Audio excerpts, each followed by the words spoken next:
At the Tai Po fire hearing, a fire official explains why emergency alerts weren't used, fearing unpredictable responses from residents that could put them in greater danger. Data breach at private clubhouse affects over 9,000 people. Privacy watchdog blames outdated antivirus software and lack of data guidelines. Standoff in the Strait of Hormuz remains as Iran seizes 2 foreign ships. Peace efforts also in limbo, with U.S. President Trump in no rush to restart talks.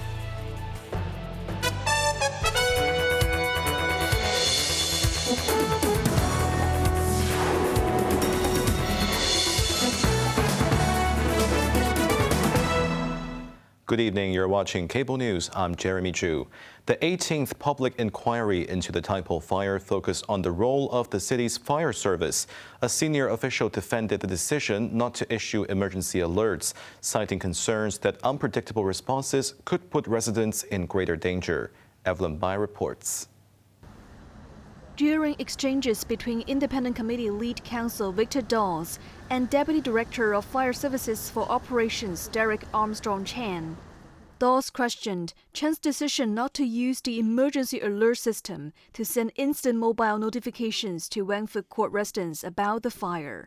Chan, the on-site commander, said they feared residents might leave their flats regardless after receiving an alert, putting themselves in greater danger. Adding that the system would take an hour to activate, Chen said officials considered one-on-one contact on the phone with residents a better option. Dawes also questioned whether elevating the blaze to a level 4 alarm earlier might have mobilized additional resources for evacuation. The official considered the upgrade should have come sooner, but had not anticipated the fire's quick spread. He deemed raising to level 5 alarm at 6:22 p.m. appropriate, once nightfall heightened risks for rescue operations. By the time, cumulative deployment had reached 116 firefighting appliances, 55 ambulances and 718 personnel, over 6 times standard level 5 allocation. Dawes then asked why the alarm for the blaze was not raised to the highest disaster level. Chen explained disaster status reserved for territory-wide incidents was unnecessary as departmental resources remained sufficient. Meanwhile, Divisional Officer for Breathing Apparatus Tong Wing Kei earlier testified that there was a very rare damage to the cylinder valve and handwheel of the breathing apparatus belonging to late firefighter Ho Wai Ho. Tong suggested the damage might have resulted from a significant impact, such as a rapid descent, collision in confined spaces, or a fall while wearing the equipment. Ho's own alert system, submerged for over 17 hours and with the corroded battery, cannot recover further data. Evelyn Bai, Cable News. A second round of homecoming for Wangford Court residents began today as those living in Wang Chun House and Wang Yan House returned to their fire-damaged homes to recover what remained of their personal belongings. Deputy Chief Secretary Warner Chuk noted that over 600 residents have requested a second opportunity to pack and pledged the government would proactively accommodate these requests. Cheryl Yun has more. Wang Chun House stood as a grim reminder of the scale of the disaster, with 63% of its units completely gutted by the fire. The building's facade is heavily charred, with windows reduced to hollow voids. Returning residents were forced to navigate their blackened homes in near darkness, relying on natural light from window frames to identify and sort through their belongings. One resident who accompanied his father and sister in Wang Yan House today admitted he is physically and mentally exhausted as he prepares to face the wreckage of his own home in Wang Chun House later this week. Having suffered 7.5% burns while fleeing the flames, he noted that his recovery has been well supported by the medical system, but the immense pain and sorrow lingers.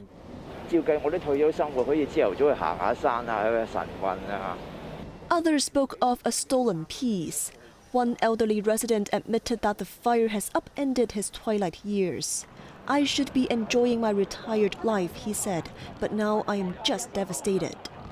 To provide emotional and logistical support, the government has assigned 1 police officer to accompany each standard household and 2 police officers, along with clinical psychologists and social workers for units where lives were lost. Deputy Chief Secretary Warner Chirk and Secretary for Security Chris Tang inspected the site this morning before residents were admitted. Chirk confirmed that over 600 residents have already requested a second round of access.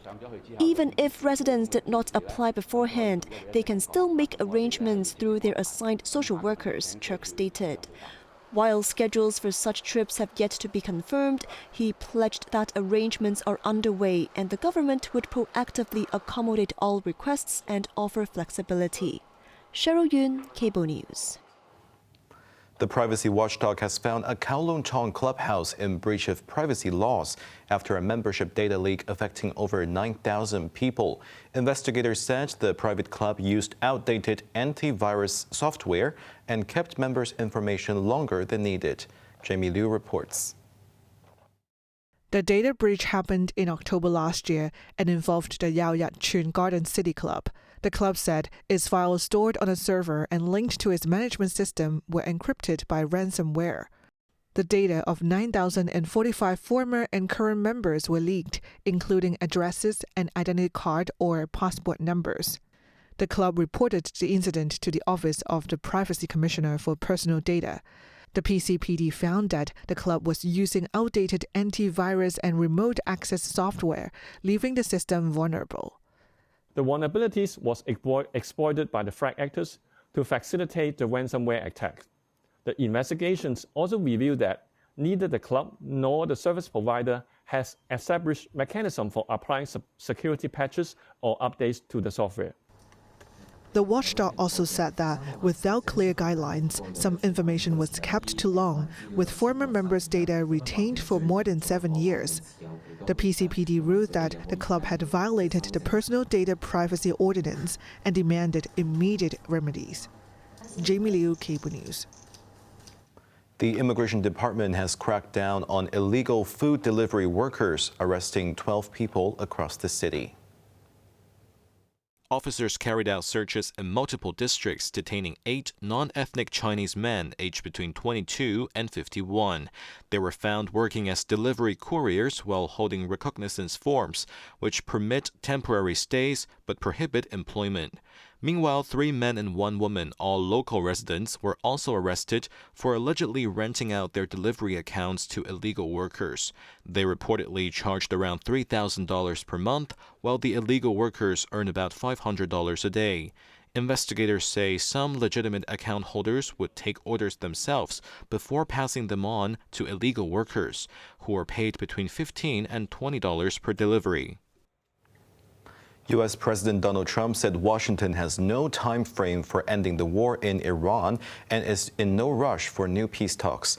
Meanwhile, Tehran has taken custody of 2 commercial vessels, asserting that a complete ceasefire only makes sense if not violated by U.S. naval blockade. Evelyn Bai reports. In a phone interview with Fox News, Trump stated there was no time pressure regarding the extended ceasefire or renewed peace talks. The Trump administration had previously stated the war would last 4 to 6 weeks, but it is now entering its 7th week. When asked when the war might conclude, Trump said there was no time frame and no rush. White House Press Secretary Caroline Leavitt also dismissed reports of a timeline to end the conflict. I know there's been some anonymous sourced reporting that there was maybe a 3 to 5 day deadline. That is not true. The president has not set a deadline himself. Ultimately, he will dictate the timetable. Iranian state media said the Revolutionary Guard Corps has seized the Panama-flagged MSC Francesca and the Liberia-flagged Epaminondas in the Strait of Hormuz and brought them to Iran. Footage showed masked men in a small boat approaching and boarding a large vessel while armed. The IRGC said the vessels had entered the area without proper authorization.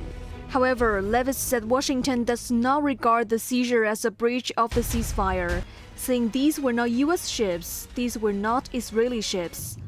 Iran's top negotiator Mohammad Bagher Ghalibaf stated it was not possible to reopen the strategic waterway amid blatant violations of the ceasefire. And a complete ceasefire only makes sense if it is not violated by the maritime blockade. Evelyn Bai, Cable News. A Lebanese journalist was killed and her cameraman injured during an Israeli airstrike in southern Lebanon. Lebanese Prime Minister Nawaf Salam called it a war crime and blamed the Israeli military. Cheryl Yun reports. According to Lebanon's national news agency, the strike killed 43-year-old journalist Amel Khalil, who worked for a Lebanese newspaper. Reports indicate that she was traveling near the town of Tir Harva when the vehicle directly ahead of hers was struck. The media team sought refuge in a nearby building, but the structure was subsequently bombed. While the Red Cross managed to evacuate the cameraman, who sustained head injuries, rescue workers claimed Israeli forces fired on their ambulance and deployed grenades to prevent them from returning for Khalil, halting the rescue mission. It took 7 hours for a joint team of the Lebanese army and civil defense personnel to recover Khalil's body from the ruins using heavy machinery. She is the 4th journalist to be killed by Israeli fire in the past month. Lebanese Prime Minister Nawaf Salam condemned the attack, alleging that Israel is systematically targeting media workers and that such actions, coupled with the obstruction of medical aid, constitute clear war crimes. In a statement, the Israeli military said it did not target journalists and denied preventing further rescue teams from reaching the area. Cheryl Yun, Cable News. An AirAsia flight from Chongqing to Kuala Lumpur was delayed for more than an hour after a dispute broke out among passengers, with tensions escalating over language spoken by cabin crew.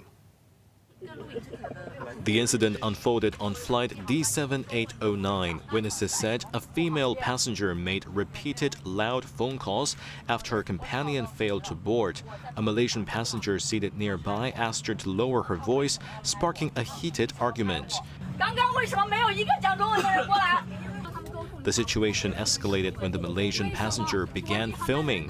The woman demanded the footage be deleted and insisted cabin crew communicate in Mandarin rather than English, claiming she herself was a flight attendant with China Southern Airlines.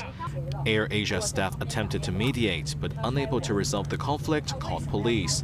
Officers boarded the aircraft and escorted the woman off for further negotiation, allowing the flight to eventually depart.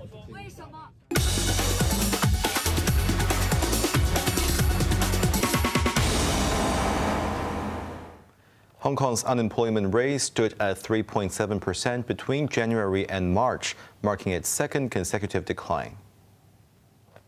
The seasonally adjusted figure came in lower than the expected 3.8%. Unemployment rose to around 136,000 people, while the underemployment rate fell to 1.6%, with the underemployed population dropping to about 60,000. Secretary for Labor and Welfare Chris Sun said the city's continued economic growth has supported the overall job market. He added the government will keep a close watch on geopolitical developments and assess their potential impact on employment conditions. The city's inflation last month came in lower than expected. In March, overall consumer prices rose 1.7% compared with the same month a year earlier. That was higher than the combined average increase of 1.5% in January and February, but lower than market forecasts of a 1.9% rise. Excluding the impact of one-off government relief measures, the underlying inflation rate stood at 1.6%. A government spokesperson said consumer price inflation in March edged up but remained moderate. The faster increase was mainly due to international oil prices surging amid conflict in the Middle East, which pushed up fuel-related costs. Looking ahead, officials expect elevated oil prices to continue feeding into consumer costs in the short term, and the ultimate impact will depend on how the situation in the Middle East develops. Now let's take a look at the stock market. The Hang Seng Index ended the day down 248 points. Top active stocks of the day: Tencent was down $8.80. Alibaba was down $1.10. Xiaomi was down 62 cents, and BYD was down $3.50. Foreign exchange against the Hong Kong dollar: the Japanese yen 49.11, the Australian dollar 5.60. Onto the weather now. Cloudy with occasional showers and a few squally thunderstorms. Showers will be heavy at times. It will be appreciably cooler tomorrow, with temperatures ranging between 19 and 23 degrees. Moderate north to northeasterly winds. That's our news tonight. I'm Jeremy Chu. Thank you for watching and good night.